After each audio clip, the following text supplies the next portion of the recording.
Hello! Welcome to my EDC 255 Understanding Transition screencast by Savannah Diaz. Transition planning. The purpose of transition planning is to help students decide a course for their future. Transition planning also ensures that a student is prepared for a variety of post-secondary options, such as employment, technical training, or higher education. A transition team has the purpose of developing a transition plan and projecting services required for students' needs. A transition team includes the student, parents or guardians, special and general educators, and career and technical education instructors. Transitions. Transitions is the planning for the transition from school into life after K-12 education. As mandated by the IDEA, transitions begin at 16 or earlier if deemed necessary. For example, 14 years old so that a student can have adequate time to gain the necessary skills needed for transitions. As it is mandated by the IDEA, there must be post-secondary goals and transition services included.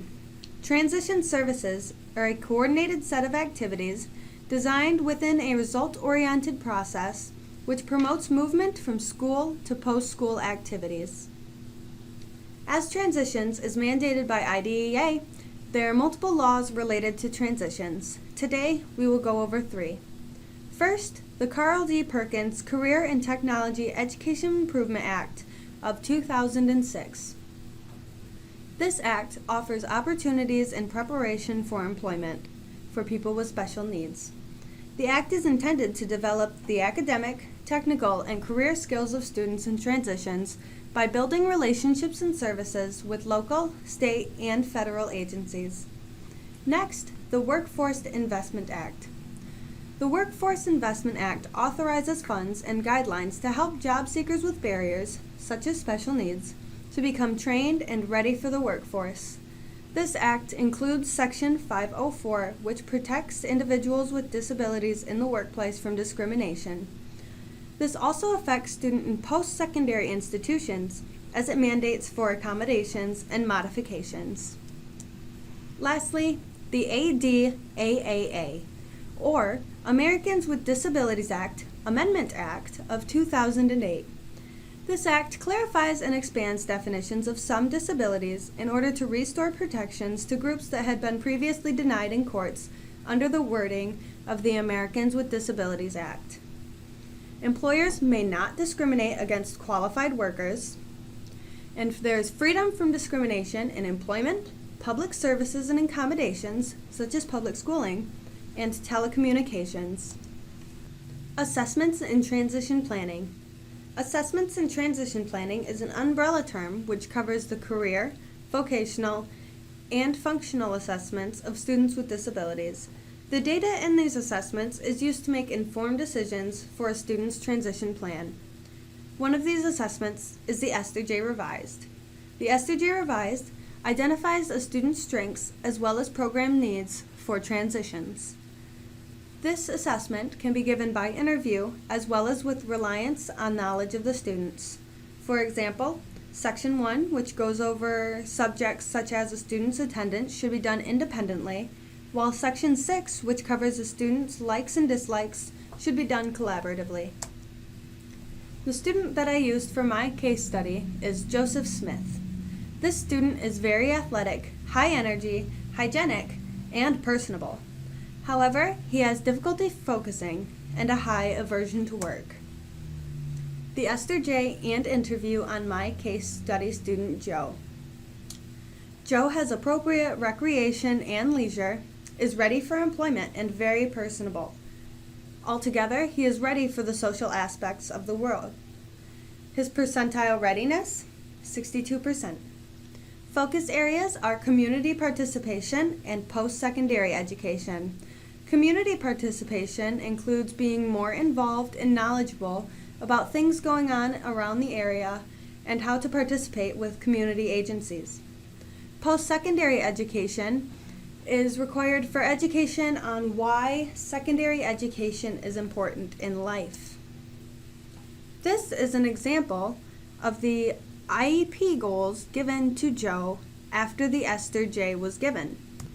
In this IEP, we can see that there is a section for students' preferences and interests and appropriate measurable post-secondary goals for Joe. There is also a section which goes over planning and community secondary transition services. Support services are usually at a local or state level and are used to get a student into the door of what he or she would like to do. This can be done through teachers, agencies, social workers, employers, or even career tech instructors. This is because employers and career tech instructors usually have a department for students going through transitions. However, the most important thing for social workers, agencies, and educators to know is that it is vital to network and advocate for our students in order to get them into a position that can take them further in life. Domains for transition curriculum. There are 5 domains for transition curriculum, which are the main 5 things that we focus on when preparing a student for life outside of school. Number 1 is self-determination and the development of all personal characteristics. Number 2 is social skills, which is vital for work and relationships.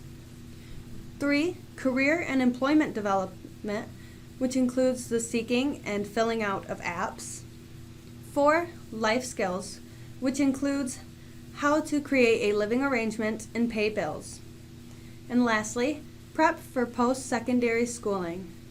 This can include classes on how to better use your time management outside of class, as in post-secondary schooling, you are not in school from 8 to 3. Instead, you have time that you must dedicate to your work instead of just hanging around. This can also prep for better test taking to help a student go further in their post-secondary schooling. Assistive technology. Assistive technology is any item or service that improves the functional capability for those with disability. Assistive technology can be helpful with transitions as it can help with time management, safety, and sensory needs. For time management, a student can simply have alarms on their phone which tells them when it is time to get down and work during post-secondary schooling. Home video and sound can help for safety with students which have more severe cognitive impairments so that an OT can see what is going on and hear what is going on in case of emergency. Assistive technology can also include things such as a button or a stress ball, which help with sensory need for those at work. Next, we will discuss the follow-up and tracking of a student after transitions. To follow up and track, we can use questionnaires, surveys, and checklists to distinguish on how a student is doing and where they need further help. This is usually done on a 1, 3, and 5 follow-up year schedule. And in order to do this, we must obtain phone numbers, addresses, and emails for the student so that we can be in constant contact with the student just in case they may move, change their phone number, or change their email. We also want to follow up with parents, employers, and other adult providers to ensure that the information given by the students is true and that they do not need further support in any other areas. In conclusion, we have learned that transitions are mandated by the IDEA, and because they are mandated by IDEA, there are many laws that provide further support. Transitions begin at age 16, but earlier if deemed necessary, and post-secondary goals must be introduced into the IEP. Assistive technology is any item or service that may help a student with disabilities. After transitions, it is our duty to do follow-ups on a student to make sure that they are going through life in a way that our IEP and transitions planned for. And lastly, my case study hours were all completed in Dr. Yates' first hour class. Thank you.